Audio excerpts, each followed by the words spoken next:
बिस्मिल्लाहिर्रहमानिर्रहीम। अस्सलामुअलैकुम। आप देख रहे हैं ताज 92 न्यूज और मैं हूं नायला भट्टी।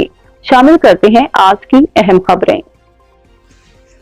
कराची में बल्दियाती इंतखाबात। पीपल्स पार्टी के गढ़ मलीर के यूनियन कौंसिल दरसाना छन्ना में आज़ाद उम्मीदवारों की सरगर्मियां अरूज पर। अवामी हिमायत हासिल करने के लिए उम्मीदवार पुराज़म। बल्दियाती इलेक्शन में UC 8 दरसाना छन्ना के वाइस चेयरमैन उम्मीदवार साजिद गुलाम जोखियों की मुख्तलिफ इलाकों में कॉर्नर मीटिंग। अवाम की जानिब से ज़बरदस्त इस्तकबाल।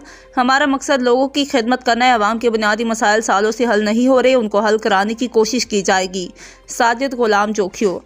बल्दियाती इलेक्शन में UC 8 दरसाना छन्ना के वाइस चेयरमैन उम्मीदवार साजिद गुलाम जोखियों ने अपनी पैनल के उम्मीदवारों रमज़ान खास के लिए और दीगर के साथ हाशिम महर अली गोठ, मल्ला गोठ, मल्ला बरादरी और हाजी शेदी गोठ में खास के लिए बरादरी के मुअज़्ज़िज़ीन और नौजवानों से बल्दियाती इलेक्शन के हवाले से कॉर्नर मीटिंग की। मुख्तलिफ इलाकों में पहुँच रही समाजी रहनुमा साजिद गुलाम जोखियों का ज़बरदस्त इस्तकबाल किया। इस मौका पर साजिद गुलाम जोखियों ने खिताब करते हुए कहा कि हमारा मकसद लोगों की खिदमत करना है। अवाम के बुनियादी मसाइल सालों से हल नहीं हो रहे, उनको हल कराने की कोशिश की जाएगी। उन्होंने मज़ीद कहा, दरसाना छन्ना समेत मलीर के तमाम इलाके बुनियादी सहूलियात से महरूम हैं। जिनको आवाम ने वोट दिया वो कभी उनके इलाके में भी नहीं आए। अब आवाम बाशऊर हो गई है। आवाम ने जो बर्दाश्त करना था वो कर लिया, लेकिन अब नहीं करेगी। आवाम ताले पर ठप्पा लगाकर बाशऊर नौजवानों को मौका दे ताकि बुनियादी मसाइल हल कर सकें।